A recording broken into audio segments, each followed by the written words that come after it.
Bueno, ver, lo que todos vimos, ¿no? A Santiago Mitre, el director, y a Ricardo Darín, el protagonista, también con Peter Lanzani, también está Alejandra Fletchner, una de las integrantes del elenco. Una alegría enorme, una gran alegría, porque es una película que de todas maneras en todos los certámenes que se presentó ganó. Ganó en Venecia, ganó en los premios Fosquet, que son premios en Francia, los premios Coral, se vienen los Critics' Choice, que también puede llegar ahí a ganar, y siempre se dijo que el Golden Globe era la antesala de los Oscars. Hoy mi amiga Carola Gil decía que ahora no tanto, pero uno siempre siente, bueno, esto puede suceder. La película está elegida entre las 15 finalistas para el Golden Globe, pero todavía no se definió. Claro, para los Oscars. Pero todavía no se definió, no está entre los 5 que ya finalmente van a ir. Fines de enero lo vamos a saber. Pero hay muchas posibilidades de que esto suceda. Es una película que habla sobre el juicio a las juntas y estamos comunicados y vamos a tener una entrevista muy interesante con Ricardo Gil Lavedra, que es justamente uno de los protagonistas de la historia, uno de los protagonistas de este juicio a las juntas que se inició en 1984, ¿no es así? Toda esta, digamos, esta investigación con la CONADEP, etcétera. Pero bueno, estamos con uno de los protagonistas y seguramente vamos a poder repasar la historia con él. ¿Qué tal? ¿Cómo le va, Ricardo? ¿Qué tal?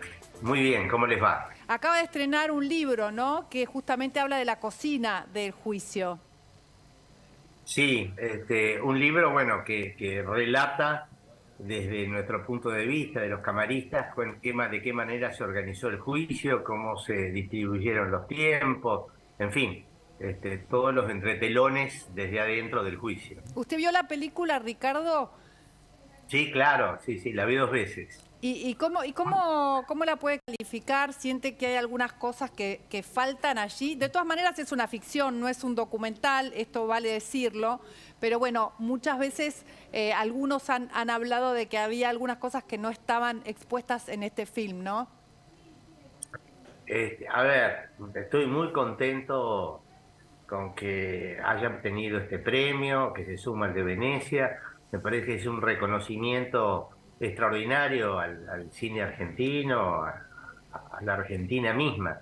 Y me parece que la película ha tenido ese mérito extraordinario de poder poner en la agenda pública, en la agenda de discusión, un hecho histórico que fue fundacional para nuestra democracia, ¿no? Como fue el Totalmente. juicio de las juntas militares.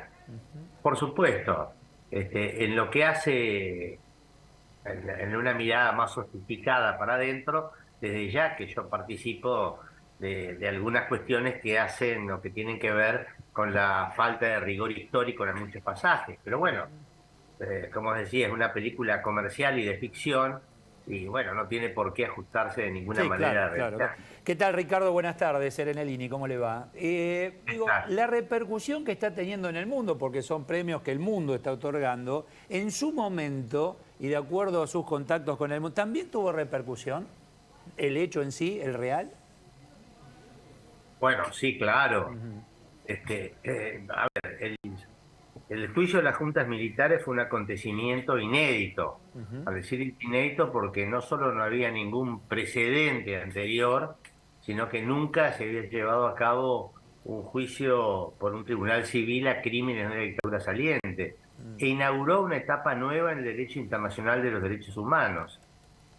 Hay un libro de una profesora de la Universidad de Harvard, Catherine Sitkin, que habla sobre la cascada de la justicia y habla de qué modo se ha replicado en distintos continentes, tanto en Sudamérica como en África, como en Europa del Este, como en Asia, estas cuestiones de las comisiones de la verdad, como la CONADEP, y una justicia transicional a los máximos responsables. Y dice que el tipping point, es decir, el punto de arranque, fue el juicio a las juntas militares de la Argentina. ¿Cuáles fueron las dificultades en aquel momento, Ricardo? ¿A qué se tuvo que enfrentar este tribunal, ¿no? Valiente, porque había que hacerlo en aquel momento donde todavía los militares tenían poder, ¿no? Bueno, sí, claro. Es otro país, ¿no? Es muy difícil a veces cuando la gente pregunta, bueno, pero no tenían miedo, es cierto que había amenazas, bueno, eran cuestiones que en aquellos momentos eran usuales porque la democracia no estaba garantizada y sinceramente yo creo que uno de los méritos extraordinarios de Alfonsín es haber tenido la intuición de que la democracia pudiera comenzar a fundarse sobre la base del imperio de la ley, de que los más poderosos también tienen que rendir cuenta de sus crímenes frente a los jueces. Y por cierto, claro que había no solamente muchas dificultades bajo el punto de vista jurídico, técnico, sino también político, porque los militares no solamente tenían poder, sino que gran parte de la sociedad participaba o creía de buena fe de que a los militares había que premiarlos, no castigarlos, ¿no? Premiarlos por haber eliminado en su momento al terrorismo. Y sobre todo la necesidad de que el juicio fuera muy rápido. Si uno mira para atrás, el juicio fue hecho en 14 meses, desde que la Cámara se abocó hasta que se dictó sentencia. No de veredicto, sentencia.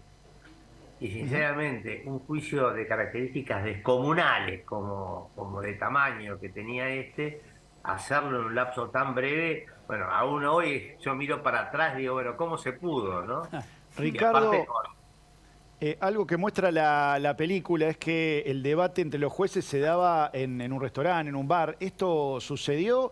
¿Y por qué era así? En todo caso, ¿tenían miedo de ser espiados, escuchados? ¿Cuán operados estaban ustedes durante el juicio también? bueno, a ver, el episodio ese final, bueno, es una nota color que sí existió, pero obviamente no es como lo muestra la película. El día anterior a la sentencia fue el 9 de diciembre, ese domingo 8 de diciembre, nos reunimos temprano a la mañana para comenzar a discutir el monto de las penas de los que iban a ser condenados. Ya no teníamos dudas quiénes no iban a hacerlo, ¿no? Y fue una discusión que llevó horas, horas. Yo creo que nos habremos reunido como a las 8:30, 9 de la mañana, y se hizo el mediodía y no llegamos a un acuerdo, teníamos posiciones distintas, etcétera. Y entonces alguien dijo, bueno, cortemos y vamos a comer algo. Domingo de verano de diciembre en la zona de tribunales, no hay un alma. ¿Dónde nos metimos? En una pizzería, en el caso de Banchero. Okay. Y ahí, cuando estábamos comiendo, volvió a salir el tema, inexorablemente. Y bueno, ahí fue cuando llegamos a un principio de acuerdo. Pero bueno, la película lo pone, pero no es que discutimos las penas en Banchero. Okay. Fue ahí como pudo haber sido el despacho de uno de nosotros, o un pasillo, fue donde culminó una discusión de muchas horas, que había arrancado obviamente en la sala de acuerdos de tribunales. La película es extraordinaria, ¿no? Porque realmente, Ricardo, dice usted que la vio 2 veces y es muy bueno y muy oportuno volver a revivir aquel momento. ¿Por qué cree que es bueno revivir ese momento de ese juicio en este momento actual, en esta Argentina de hoy? Yo creo que por varias razones. Una es que en aquel momento donde la democracia nacía con fragilidad, con incertidumbre, etcétera, bueno, se pudo llevar adelante algo que era inédito en el mundo y esto yo creo que consiguió que se forjara uno de los pocos consensos que tiene la sociedad argentina, que es el consenso del nunca más a la dictadura, nunca más a la violencia política, sí a la democracia, ¿no? Y creo que en un país como estamos nosotros ahora, después de 40 años de democracia, fragmentado, dividido, con desaliento y sobre todo con cierta desesperanza ante el poco rendimiento que ha dado el sistema democrático, me parece que es bueno conmemorarlo para saber que cuando hay firmeza, cuando hay convicciones, cuando hay voluntad de llevar las cosas adelante, no hay imposible, ¿no? Claro, el tema es que en estos tiempos, justamente, Ricardo, no hay consenso, hay enfrentamiento, dentro de la democracia como debe ser, pero con situaciones límite, como no independencia de poderes, donde el poder ejecutivo cuestiona y intenta llevar a juicio político a otro poder. Y una de las primeras reglas que tiene que tener la democracia es que estemos todos de acuerdo con relación a las instituciones fundamentales, ¿no? Ahí no puede haber desacuerdos. No puede haber desacuerdos en el Estado de Derecho, no puede haber desacuerdos entre respetar las competencias y funciones de cada uno de los poderes del Estado, etcétera, ¿no?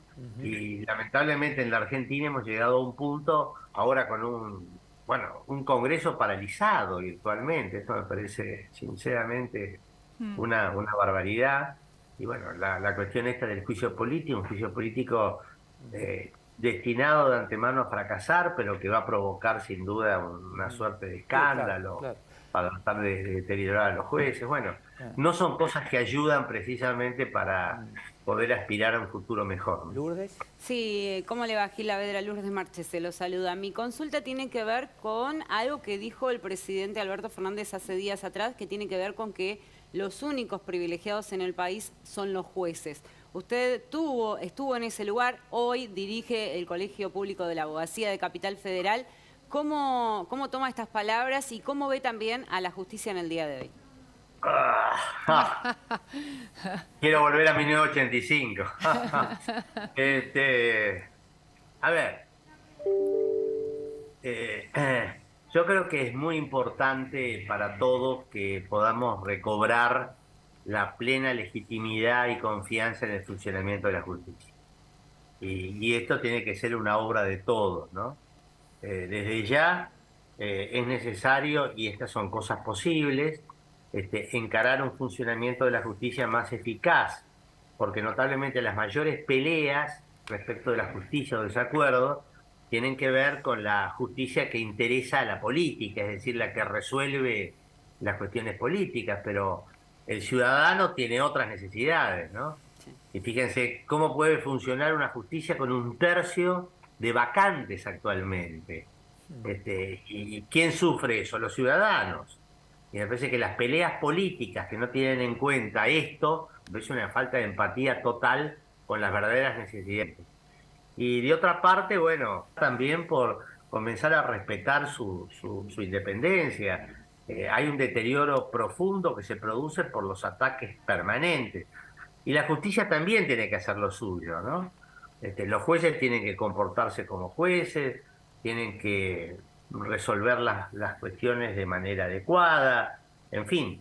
Pero yo creo que es una tarea por delante importante y sin la cual la democracia va a tener una pata renga. No puede funcionar un sistema democrático con una justicia con este grado de deterioro. El tema es que, hablamos de independencia de poderes, pero llega un punto donde decimos determinados jueces son de Juan, determinados jueces pertenecen al grupo de Pedro. Bueno, ya ahí a mí se me perdió la independencia de poderes. No hay sí, claro, y eso hace que la gente no confíe. Claro. Pero para todo, para los jueces que incurran en el mal desempeño hay mecanismos que ya están previstos para todo, hay una salida institucional, ¿no? Los jueces que se conduzcan mal, que incurran en delitos o en la causal esta de mal desempeño, tienen que ser removidos, eso no cabe duda. Eso también hace. Pero esta pelea, como ustedes dicen, esta pelea constante de que hay jueces de un bando y del otro, esto es inaceptable.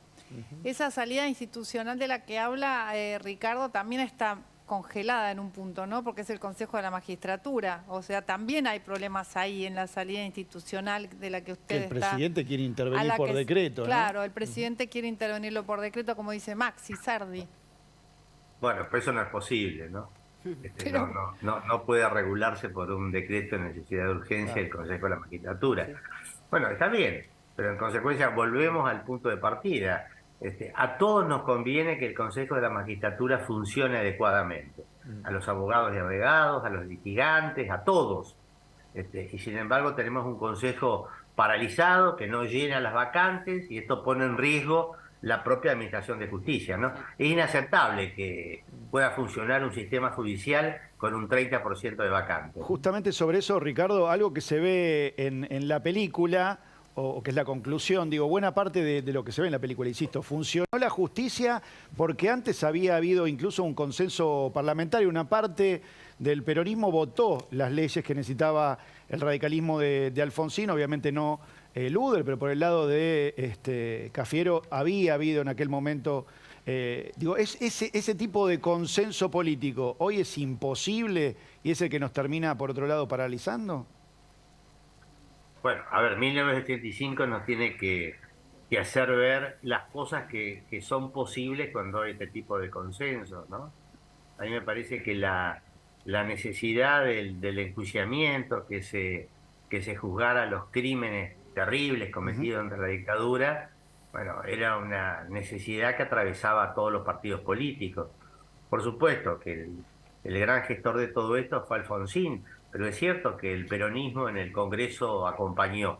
Y la Cámara también tenía una conformación plural, no era una Cámara que tuviera una sola orientación política. Ricardo, ¿cómo es ese libro que acaba de lanzar? ¿Cómo se llama? Se llama La Hermandad de los Astronautas, y en realidad alude a una metáfora de uno de mis compañeros, de Jorge Torlasco, que decía que era como si nosotros estuviéramos metidos dentro de una nave espacial, en la cual afuera había, bueno, mucho bullicio, pero nosotros estábamos enfocados en llegar al objetivo, que era poder dictar sentencia, terminar el juicio, y que como los astronautas dependíamos uno del otro, de la confianza recíproca en el otro. Y yo creo que atravesar esas circunstancias extraordinarias crea un vínculo muy especial, una suerte de hermandad. Por eso, en homenaje también a Jorge Torlasco, quise aludir al vínculo que sentimos entre nosotros como la hermandad de los astronautas. Gracias, Ricardo, por esta entrevista. Siempre un placer escucharlo. Bueno, muchísimas gracias a ustedes. Gracias, hasta luego, buenas tardes.